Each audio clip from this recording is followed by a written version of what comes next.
Bonjour à tous sur ma chaîne de Ta Nature Intérieure. Ça fait un petit moment que j'ai pas republié de messages sur YouTube. Je suis plus active sur Instagram maintenant. Mais je profite que cette chaîne soit encore ouverte pour parler un petit peu de tout ce qui se passe depuis longtemps, on dira, particulièrement visible depuis 2 ans. Avec toutes ces pressions médiatiques qui passent d'un endroit à l'autre et qui prêchent encore une fois la peur. J'aimerais parler justement des peurs engendrées, des peurs qui peuvent couper, encore une fois, la créativité, qui coupent la confiance, qui coupent peut-être même jusqu'à l'estime.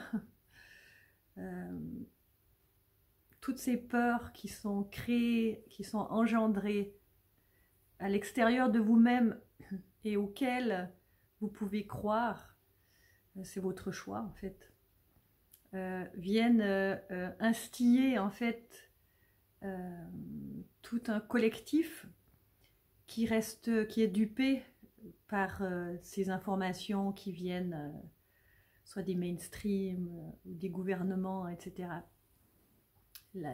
Faire la part du vrai et du faux reste très compliqué aujourd'hui. Et pour ceux qui sont un petit peu au courant, je pense que c'est des infos qu'ils ont déjà en eux et qui ne se laissent pas avoir par des peurs engendrées. C'est clair que ceux qui se font avoir par toutes ces informations, c'est particulièrement des gens qui n'ont pas été peut-être en profondeur dans les soins qu'on peut apporter à des mémoires, à des peurs intérieures, des peurs familiales, transgénérationnelles, collectives. Le fait de ne pas se pencher sur ces peurs, quitte à en avoir, à être au courant de ses propres peurs d'une manière très mentale, conduit à une sorte de sécurité intérieure qui dit, c'est l'ego qui dit je sais, mais qui dans le fond ne vient pas positionner tous les corps, que ce soit mental, physique et émotionnel. Ils ne viennent pas poser et déposer ces corps dans une sorte de sérénité. La question qui se pose toujours au niveau de toutes les mémoires qui peuvent nous conditionner, donc nos conditionnements, mais qui sont aussi basés sur des traumas quand on était petit, ou alors on va dire cette puissance des égrégores qui contiennent des informations avec lesquels on se connecte, hein, comme des gros nuages là en horizontal. J'ai déjà dû expliquer ça dans d'autres vidéos. Et tant qu'on se met pas, qu'on n'est pas au courant de la manifestation en fait de ces égrégores et surtout de leur influence, c'est clair qu'on capte pas en fait la puissance créatrice qui appartient à chacun de nous et qui est en fait tout le temps autour de nous, on vit dedans, ça s'appelle l'amour en fait, hein. Mais cet amour justement, il est là pour nous montrer à quel point on est soutenu.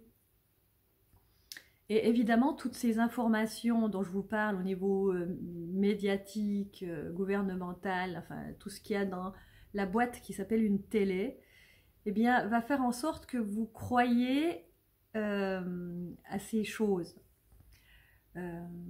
On sait aujourd'hui que, évidemment, tout ce qu'on crée est appuyé par notre système de pensée. Donc, alors imaginez-vous la puissance d'un gouvernement ou la puissance des médias qui instille des informations, qui rentrent par la boîte qui s'appelle la télévision dans votre salon, dans votre cuisine, avec des enfants, ou même si vous êtes seul, et qui sont, comme quand on ouvre un journal, on croit que c'est l'entière vérité. Eh bien, évidemment, notre perception est conditionnée. L'idée, là derrière, c'est quelque part à qui profite le crime. Et quand je dis à qui profite le crime, c'est qui, quand on parle de ces mémoires, et je vous parle de ça parce que je suis thérapeute et que je me rends compte que au fur et à mesure de toutes ces mémoires dont je m'occupe, et qu'on vient mettre en lumière le traumatisme, et on vient mettre en lumière finalement les possibilités créatrices d'une personne au niveau énergétique, le pouvoir, la puissance qu'elle peut prendre suite à ça, eh bien, les personnes se rendent compte aussi à quel point on est hypnotisé par des croyances. Ces croyances, comme je viens de le dire, si un tant soit peu on reste hypnotisé derrière notre écran à se dire que ça c'est vrai et que peut-être même notre fierté est de dire j'ai entendu ça et puis là il se passe ça, c'est à cause de ça, puis le méchant c'est lui, là, le président de Dieu sait quel pays, et puis nous on est des gentils et patati et patata. Alors ça devient un petit peu lassant tout ça, tout simplement parce que la lassitude elle vient que finalement, à qui profite le crime? À qui profite le crime de tout le temps répéter les mêmes choses? À qui profite le crime de détourner notre attention sur autre chose? À qui profite le crime finalement d'alimenter personnellement toutes ces choses? C'est comme si on alimentait en fait l'égrégore des karmas. Quelle est notre responsabilité par rapport à tous ces événements? Si pour notre personne, on n'est même pas capable de se poser la question, mais si j'accuse même un grand ponte, et Dieu sait que c'est pratique d'accuser un grand ponte, parce que déjà il n'est pas là, et les tenants et les aboutissants, si on n'a qu'une version des choses, eh ben, on trouvera toujours un méchant, et c'est ce que veulent en fait tous ces grands pouvoirs, de faire en sorte qu'il y ait toujours des méchants, et qu'il y ait des gentils évidemment. Donc toujours sur ce fond de polarité, à qui profite le crime? L'émergence de la conscience, pour moi, c'est de prendre déjà conscience de ce qui nous anime, nous, personnellement, au niveau individuel. Qu'est-ce que je fais à mon niveau pour me libérer de mes entraves, pour ne plus rentrer en résonance avec mes peurs et les peurs des autres, ne plus rentrer en résonance avec l'autre tout simplement, pour que est-ce que j'ai déjà goûté finalement à la sérénité dans la relation, dans l'engagement, etc. Est-ce que je suis capable finalement de me dire que quand je me mets en relation avec les autres, peu importe ce qu'on est en train de me dire, j'ai assez lâché de choses en moi, des lourdeurs, des mémoires, pour que je ne sois plus dupe finalement des manipulations qui viennent de l'extérieur. Pourquoi? Parce que je ne me manipule plus de l'intérieur. Je pense que, ici on est en 2022, je pense qu'il est temps de prendre conscience en fait que, oui, c'est clair que nous sommes tous créateurs de ce qu'on veut bien penser. Et justement, sur ces pensées, mais comment je pense? À quoi je pense? Et fournir finalement, quand je dis à qui profite le crime, fournir une masse de nourriture négative à ces égrégores qui sont, qu'on pourrait appeler karma, c'est perpétrer ad aeternam le mot, toute l'énergie qu'il y a derrière le mot karma. Je pense que ce n'est plus une nécessité de nourrir ça, parce qu'on est au courant de plein de choses.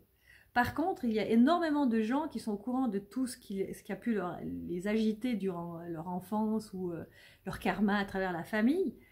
Mais il y a encore trop peu de monde qui ont été vidés le corps.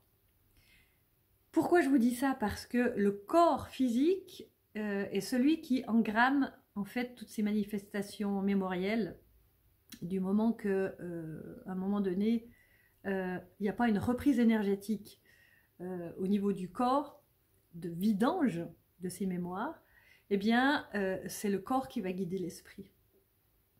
Pourquoi on appelle thérapie psychocorporelle?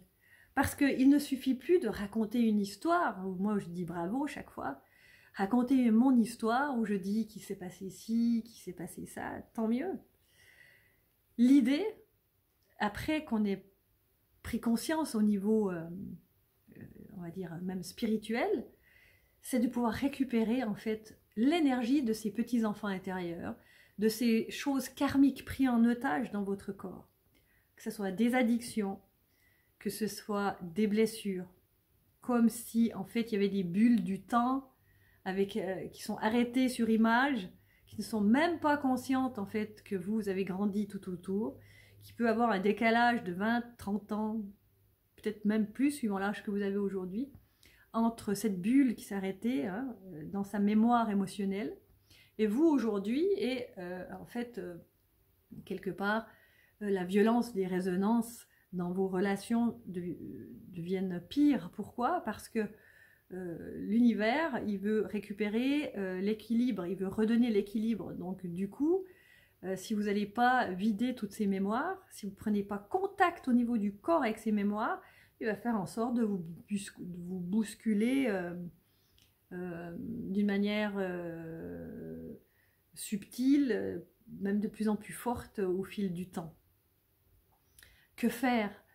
Et il n'y a pas meilleur miroir qu'un autre. Alors, oui, je le répète, c'est vrai que tous, on a besoin des autres pour avoir un effet miroir sur ce qui se manifeste en nous quand on devient super agité en face de quelqu'un.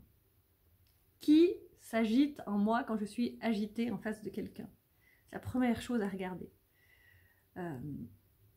Pour que on puisse aller soigner ses blessures. Ne pas le faire, déjà c'est très destructeur pour vous et ce n'est pas accueillir en fait votre plein potentiel non plus.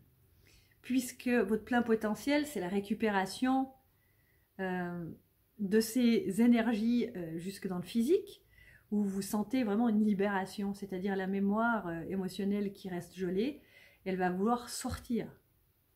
Je vous donne un exemple, si vous riez là, par exemple, ça va rentrer dans votre corps, ça va être tout joyeux, ça va vibrer super et ça va ressortir.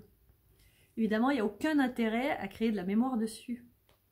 L'intérêt de la mémoire négative, c'est justement, notre système, il est parfait pour ça, c'est quand quelque chose qui génère cette mémoire négative entre dans notre corps, dans nos corps, eh bien, le corps physique ainsi que les subtils, vont faire en sorte d'arrêter le processus émotionnel tellement ça fait mal.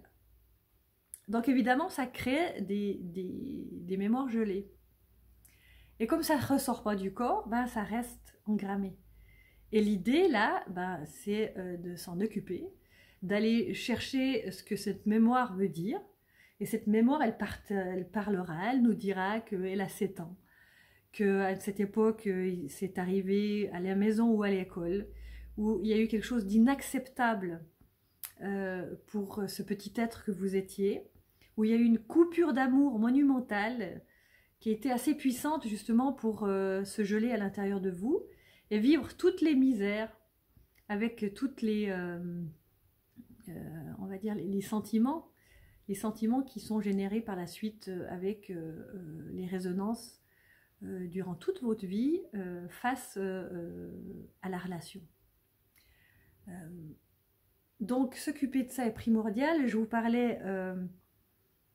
parlais encore une fois de tout ce que vous entendez là depuis des mois et des mois où on aime, hein, il y a on va dire un égrégore négatif très puissant qui possède la plupart d'entre nous et on va dire les éveillés, ceux qui se sont occupés de leur mémoire de plus en plus, des peurs qui sont générées par ces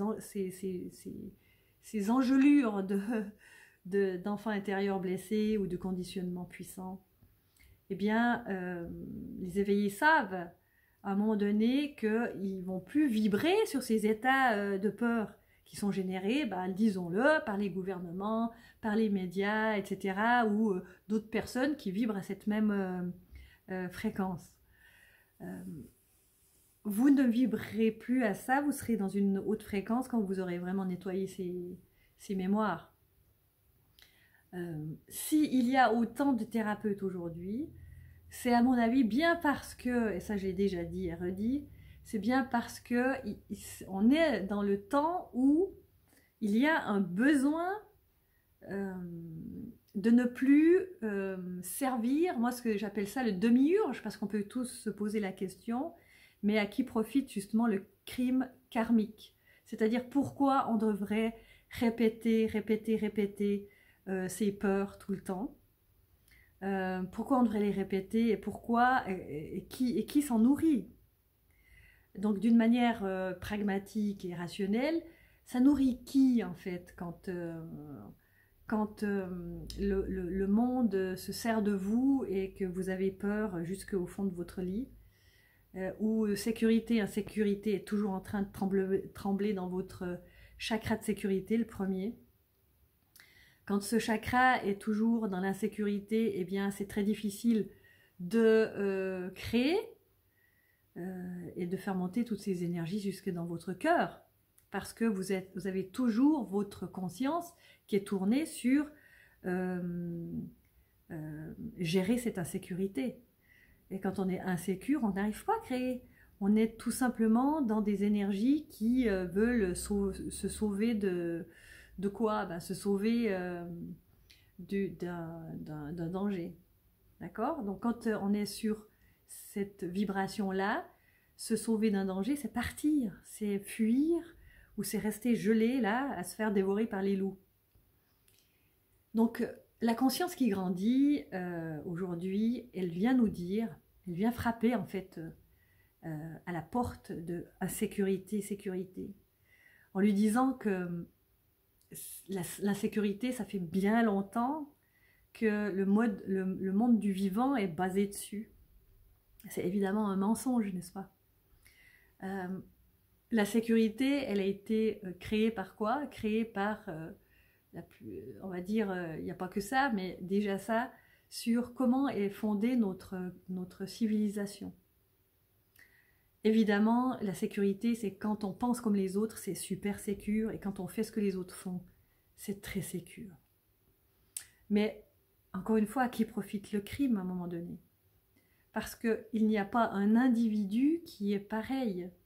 Donc, à un moment donné, si tous les individus doivent vivre sur une base de valeurs identiques, finalement, ce n'est plus tellement intéressant.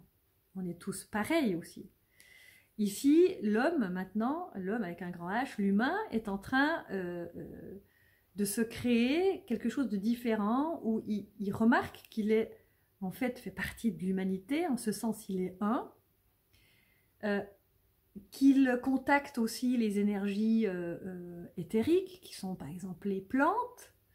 On se rend compte avec le climat aussi, même s'il y a du bullshit là derrière, une exagération monumentale pour nous faire peur, encore une fois, que tout va mal. Mais on prend conscience en fait que les plantes, sans elles, on n'est plus rien non plus. Donc qu'il y a des relations entre les êtres, pareil que les êtres vivants. Le monde animal, c'est pareil. Donc monde végétal, animal, monde des hommes. Et le monde, on va dire, même minéral. Tout ça, ça a un lien d'équilibre précieux avec les uns et les autres. Et si on coupe un de ces liens, eh bien, finalement, on crée du chaos. Et c'est pas bon le chaos. Enfin, du chaos peut... souvent, enfin, on provoque du chaos pour que d'autres choses naissent. Mais ça peut être aussi plus doux, n'est-ce pas? C'est de se remettre d'accord, parce qu'on a l'information dans nos gènes, de se mettre d'accord que, en fait, nous sommes un avec tout, et que d'une manière individuelle, puisqu'on est tous incarnés d'une manière individuelle, on peut générer, on peut créer des valeurs individuelles. Ces valeurs individuelles devraient être au service du tout, de tout ce que je viens de vous expliquer. Et en tout cas pas au service de la peur, n'est-ce pas? Donc il va bien falloir se sortir de la peur, se sortir de l'insécurité pour entrer dans le nouveau paradigme. Cette nouvelle information qui est en train maintenant de grandir, donc je vous dirais ne loupez pas le train, allez regarder ce que c'est. Cette nouvelle information, c'est de pouvoir se dire, effectivement, je suis en lien avec les autres, je suis un être unique, je suis co-créateur avec le grand tout, et si je suis venu sur Terre, c'est bien pour créer quelque chose. Et créer quelque chose, c'est forcément au service de tous. C'est pas contre tous. D'accord? C'est pas, on va dire, dans une dualité qui se joue et se rejoue. On l'a déjà joué, ça. On peut sortir de la dualité douloureuse pour entrer dans l'amour, en se disant que chacun d'entre nous a son rôle à jouer ici, au service de tous. Donc, prendre contact avec notre part la plus belle, cette part créatrice qui est en nous, peut-être que, encore une fois, j'ai certainement déjà dû dire ça dans d'autres vidéos, cette part créatrice, elle demande qu'à émerger. Elle est juste, en fait, engloutie par un amas de peur, de la peur de faire autre chose que depuis des siècles et des siècles, voire des millénaires, les hommes ont appris à faire. Je dirais peut-être plus de siècles que de millénaires, parce que il y a bien eu à un certain moment des grandes civilisations qui étaient créatrices, qui généraient quelque chose à travers le charisme de tout le monde. Et où évidemment, si le mental s'en mêle pour être premier partout et être le prédateur de l'autre, de son succès comme de son échec, eh bien ça ne fonctionne pas. Comment voulez-vous qu'on soit dans l'amour? L'amour, c'est vraiment pouvoir se choisir et de reconnecter peut-être votre enfant intérieur. Déjà, si vous n'avez pas encore travaillé sur vous, et quoique je dirais que la vie de toute façon vous travaille, vous permet justement de faire évoluer ces choses et ces blessures, je dirais qu'il y a encore un enfant intérieur qui a envie de jouer. Et peut-être que l'information qui vous donnera des idées sur mais quoi faire finalement d'une manière individuelle, c'est de quoi vous rêviez quand vous étiez petit. Ça peut être déjà une... comment vous dire ça? Une voie pour qui engendrera en fait... oui, si je vais dans cette voie, qu'est-ce que ça va m'apporter? C'est de vivre des émotions. C'est de vous occuper de vos désirs.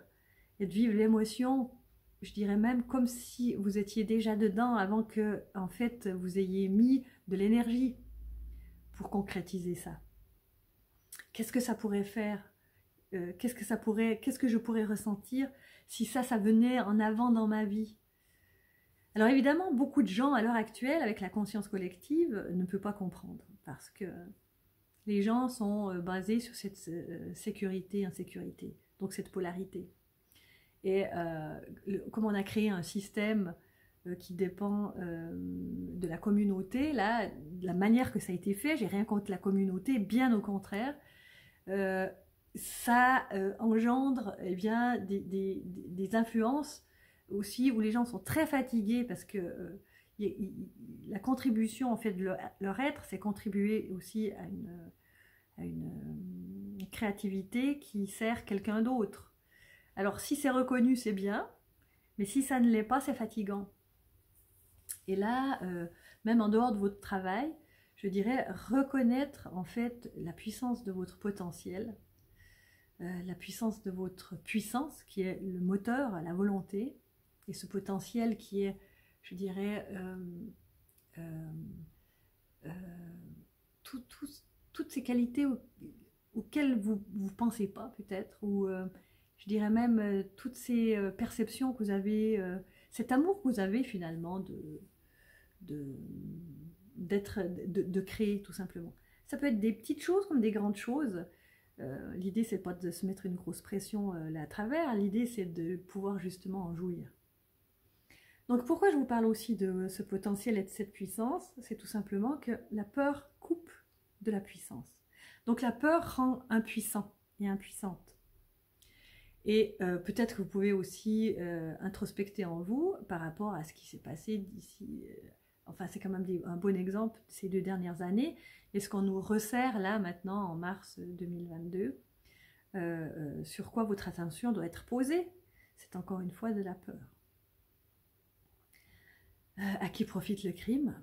Ben voilà, y a bien quelqu'un qui se nourrit de toutes ces peurs, vous ne croyez pas?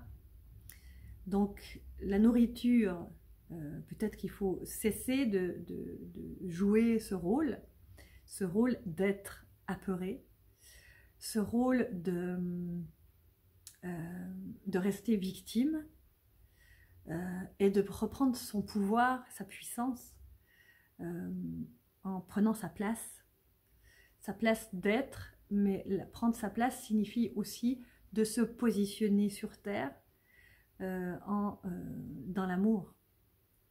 Et se positionner sur terre dans l'amour, ça signifie prendre des décisions d'intégrité. C'est-à-dire de ne plus aller là où vous servez le crime, entre guillemets. D'accord? Ça veut dire quoi? Ça veut dire faites ce que vous voulez, n'est-ce pas? Mais ça voudrait dire de mettre une distance entre les informations que vous entendez et vous. Parce que quand vous êtes vraiment pris dans toutes les informations, comment voulez-vous que votre intuition puisse s'animer et vous animer? C'est plus possible, puisque la peur vous rend impuissant. Donc, ce karma d'impuissance est présent depuis bien longtemps, et je peux vous dire que j'en ai vraiment conscience. Je vous parle comme ça parce que je suis thérapeute et que je m'occupe vraiment de ces enfants intérieurs prisonniers de la peur. Et je me dis, c'est tellement dommage, mais en même temps, c'est super gratifiant pour moi de les saisir et puis de les faire venir au premier plan, puis de dire, bah ok, t'en as bien bavé maintenant, mais tu peux sortir d'ici, de ta bulle, et puis venir goûter à ta puissance, et on va te montrer le chemin pour y aller, pour que tu puisses entrer dans des sentiments beaucoup plus intéressants à vivre, et des émotions belles aussi, parce que c'est permis. On est en train de passer dans un... c'est très fort, les énergies qui sont là à l'heure actuelle, où il y a des gens qui restent stagnants. Il y a eu un éveil et on reste stagnant sur une fréquence vibratoire où on est entre deux. C'est pas super intéressant au niveau énergétique. C'est clair. C'est comme si il n'y avait pas l'info d'aller plus loin. D'aller plus loin dans quoi? Ben, dans cette puissance de l'être. D'accord? Parce qu'on est en train d'ouvrir un chemin là maintenant.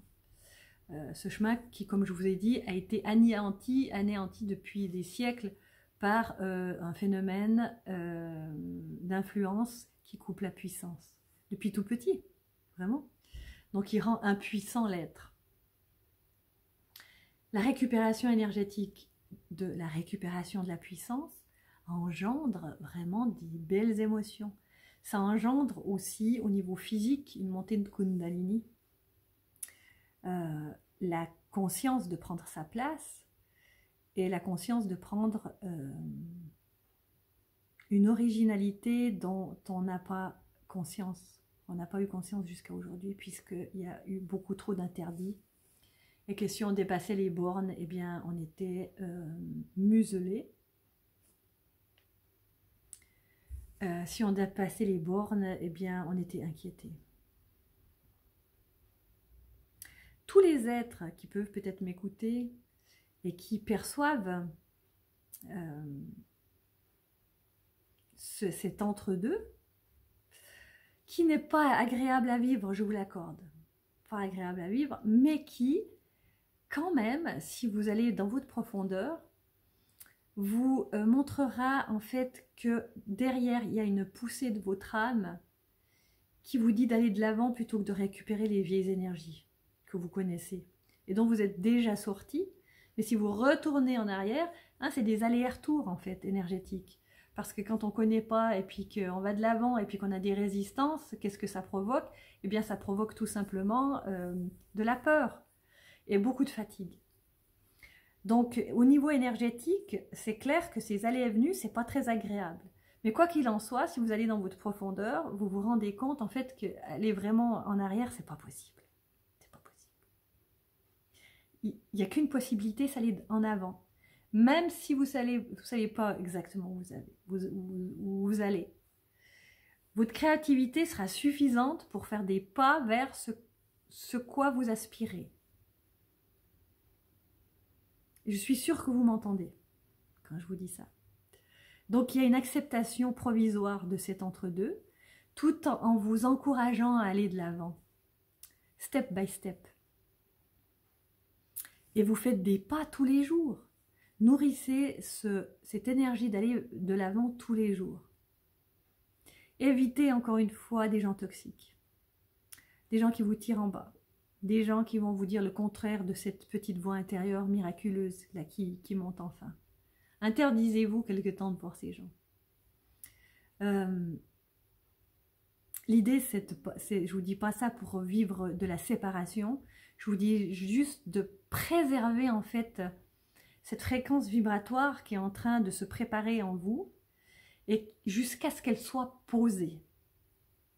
Et ça, c'est très important. Qui a tort ou qui a raison sur la Terre, on s'en fout.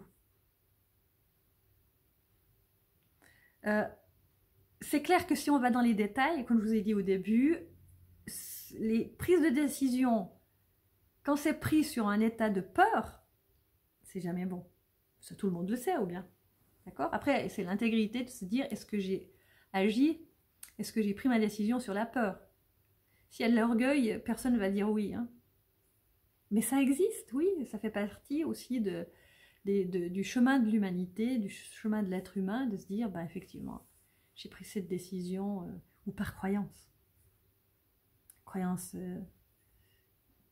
Les croyances qui viennent de ces conditionnements depuis toujours. Et les croyances qui parlent qu'il ne faut pas se choisir soi au début, au départ. Ça, c'est faux. Il faut croire qu'on se choisit soi-même au départ. C'est que comme ça qu'on peut rendre service à la collectivité. Si on fait que servir la collectivité avant d'avoir pris conscience de soi, ça c'est une croyance, c'est un vieux paradigme, hein, évidemment. Donc c'est là où on fait de graves erreurs quelque part. Parce que ces croyances qui sont plantées là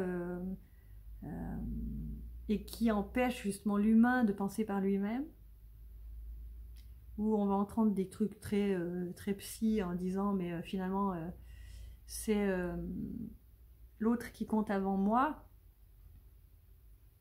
Demandez ça à une mère de famille. Je veux dire, si elle va mal, ses enfants iront mal. Donc elle doit bien s'occuper d'elle. C'est important. Qu'elle aille bien. Donc ça c'est à tous les niveaux, c'est juste un exemple. Que vous dire encore? Oui, ces phénomènes de sécurité, d'insécurité, au niveau de l'argent, quand on parle de tout ce qui peut se passer dans certains pays où il y a des gens qui meurent d'injustice, etc. Alors dans un plan très très large, on va dire qu'encore une fois l'univers répare toujours. Hein. Mais sur votre plan à vous, cessez de vivre ces influences. Cessez. Puis de nourrir ou en envoyant des messages, de prier plus pour un camp que pour l'autre. Il faut arrêter ça. Là, on est encore une fois dans la dualité. On nourrit le bon et on blâme le méchant. Il faut arrêter de jouer. On surjoue depuis des siècles. Occupez-vous de vous, regardez sur votre personne. Quand je dis la personne, c'est vraiment votre niveau mental. Qu'est-ce qui se joue dans votre mental? Pourquoi vous vous insurgez? Qu'est-ce que c'est cette justice-injustice? Qu'est-ce que c'est ce sauveur et l'inverse? Regardez toute votre polarité et revenez au centre. Et faire du bien et du mal, je veux dire, c'est quoi? Faire du bien, pour moi, c'est servir le pot commun. Alors peut-être que certains ont déjà tenté de faire ça, mais si c'est basé sur cette dualité, alors jusqu'à aujourd'hui, on a fonctionné comme ça. Hein. Ce n'est pas égoïste de vous occuper de vous et puis de faire de l'introspection et puis de dire non à certaines énergies qui sont autour de vous, juste pour que vous puissiez vous occuper de vous-même. Ce n'est pas malsain de vous dire que vous en avez marre, que ce soit de votre travail ou des relations. C'est bon, en fait, de vous dire que vous en avez marre. Ça montre aussi qu'il y a quelque chose qui doit se réaligner. C'est en fait les passages d'introspection qui sont nécessaires en fait à la vie et arrêter de servir ces égrégores karmiques. Occupez-vous de ces émotions qui montent. Il y a un sentiment, il y a un manque, il y a un mal-être. Allez regarder qui c'est qui est derrière. Et cessez de nourrir le karma.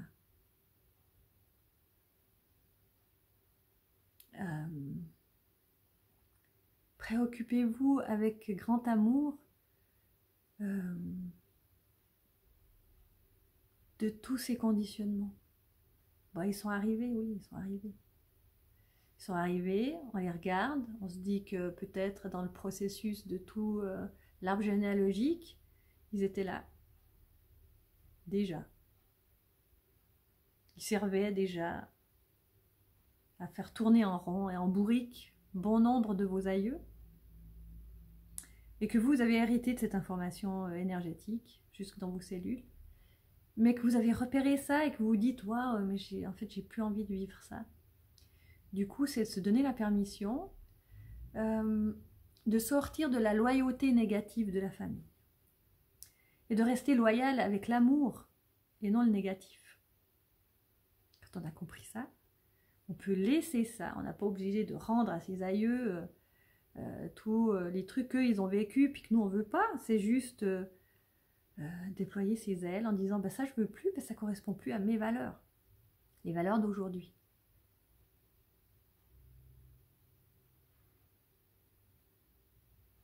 Et les valeurs peuvent changer au cours d'une vie. Et c'est ce qui est en train de se passer maintenant au niveau énergétique, là. C'est que les gens, ils remettent en cause leurs valeurs. C'est difficile de passer parce qu'ils pensent qu'ils sont déloyaux, mais ce n'est pas de la déloyauté, croyez-moi. C'est revenir dans le cœur. C'est ce passage difficile entre loyauté et cœur. Intégrité. Voilà. J'en suis à 38 minutes. Je pense que ça suffit pour aujourd'hui. Mettez-moi des petits messages, évidemment, encore une fois. Allez regarder sur Instagram, sur Ta Nature Intérieure. Je suis aussi sur Instagram. Likez et partagez si jamais le cœur vous en dit. Merci de liker, en tout cas, pour le temps qu'on est passé ensemble. Voilà, je vous embrasse et puis à tout bientôt. Restez dans la joie et la gratitude. Ça, c'est aussi quelque chose d'important. La gratitude permet justement d'ouvrir sur un nouveau modèle de vie, c'est-à-dire d'avoir des synchronicités avec nos vrais désirs et avec en fait la vie qui circule en nous. La vraie vie, c'est-à-dire la vie, c'est le plaisir. C'est ça qui compte en fait. C'est qu'on sache être le plaisir et on sache le faire après. Faisons ce qu'on est, hors mémoire négative. Je vous embrasse tous. N'oubliez pas la petite clochette, n'oubliez pas de vous abonner donc et de liker. Au revoir, à tout bientôt.